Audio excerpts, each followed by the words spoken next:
Hello friend, आपका स्वागत है हमारे यूट्यूब चैनल मैथ ट्रिक एजे में। आज हम आपको भाजकता के नियम के बारे में बताएंगे। दो से कौन कौन सी संख्याएं विभाज्य होती हैं? अंतिम अंक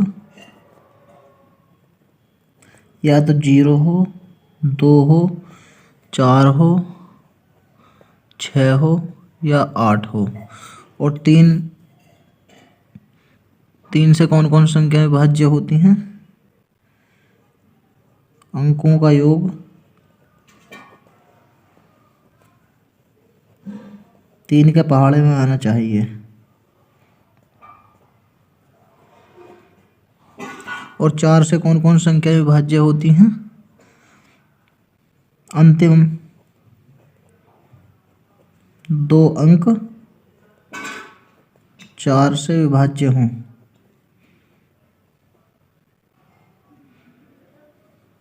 और 5 से जिनके अंत में या तो 5 हो या 0 हो।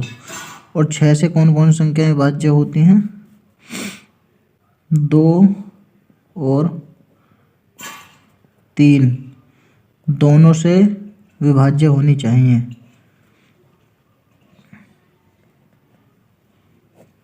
आठ से कौन कौन संख्याएं विभाज्य होती हैं? अंतिम 3 अंक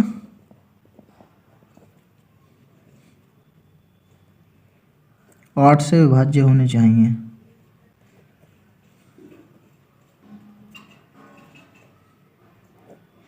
नौ से कौन कौन सी संख्याएं विभाज्य होती हैं?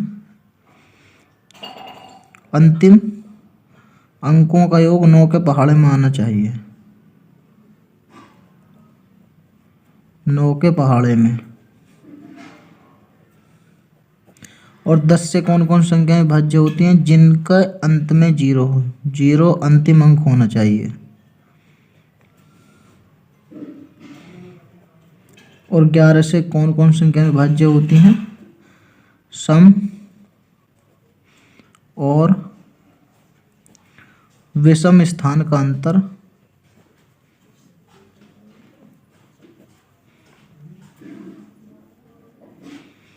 या तो 0 हो या 11 हो या 22 हो या 33 हो।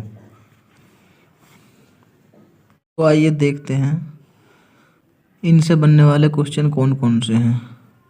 जैसे पहला क्वेश्चन है 6, 7, 3 #1 में हैशटैग का अल्पमान क्या होगा जिससे प्राप्त संख्या 9 से पूर्णतः विभक्त हो।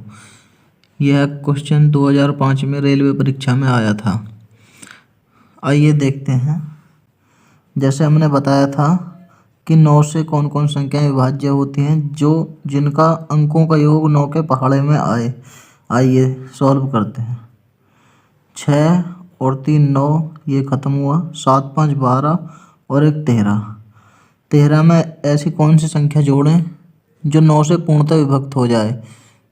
13 में 5 जोड़ेंगे तो इसका आंसर हो जाएगा 5 हमारा राइट। आइए देखते हैं दूसरा क्वेश्चन। दूसरा क्वेश्चन आपके सामने है 1 5 7 #2 3 4 पूर्णतः 3 से विभक्त हैं, तो हैशटैग के स्थान पर क्या आएगा। आइए, हमने बताया था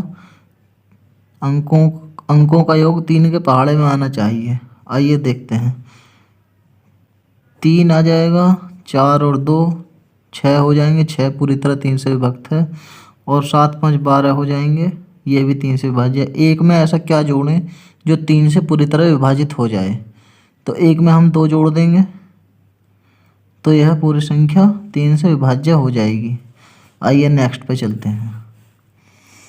निम्नलिखित में से कौन सी संख्या 4 से विभाज्य है। हमने बताया था कि अंतिम 2 अंक 4 से विभाज्य होने चाहिए, तो पूरी संख्या 4 से विभाज्य होगी। 50 पूरी तरीके से 4 से विभाज्य नहीं है। 61 नहीं है। 62 नहीं है। 44 4 से पूरी तरह विभाज्य है, इसलिए इसका ऑप्शन हो जाएगा बी ऑप्शन। आइए नेक्स्ट देखते हैं। निम्नलिखित में से कौन सी संख्या 6 से पूर्णतः विभक्त है। 6 से कौन कौन संख्याएं विभाज्य होती हैं? जो 2 और 3 से पूरी तरह विभाज्य हों। आइए देखते हैं। ये 2 से विभाज्य है, ये 2 से नहीं है, तो ये हमारा उत्तर नहीं होगा। ये 2 से विभाज्य है लेकिन 3 से पता नहीं है, नहीं देखते हैं। आइए, ये है तुम्हारा 3 हो गया और 1 2 3 ख़त्म, 6 ख़त्म, 7 2 9, 9 3 से पूरी तरह विभाज्य है, इसलिए हमारा उत्तर यही होगा। आइए नेक्स्ट पे चलते हैं। यदि 1y 3y 6 से पूर्णतः विभक्त 6 पूर्णतः 11 से विभक्त है तो y का मान क्या होगा। आइए देख, हमने बताया था कि सम और विषम स्थान का अंतर 0 11 22 होना चाहिए। तो सम और विषम स्थान ये इसका हो जाएगा, इसका टोटल हो जाएगा 10 और y और y का मान क्या लें जो इसका 10 आए। तो इसका हो जाएगा, अगर हम यहाँ 5 रखते हैं और यहाँ पर भी 5 रखते हैं तो 5 और 5 10 हो जाएंगे और मिलकर बनाएंगे 0। तो y के स्थान पर 5 रखा जाएगा, यही हमारा सही आंसर होगा। ये क्वेश्चन रेलवे परीक्षा 2005 में आया था। धन्यवाद।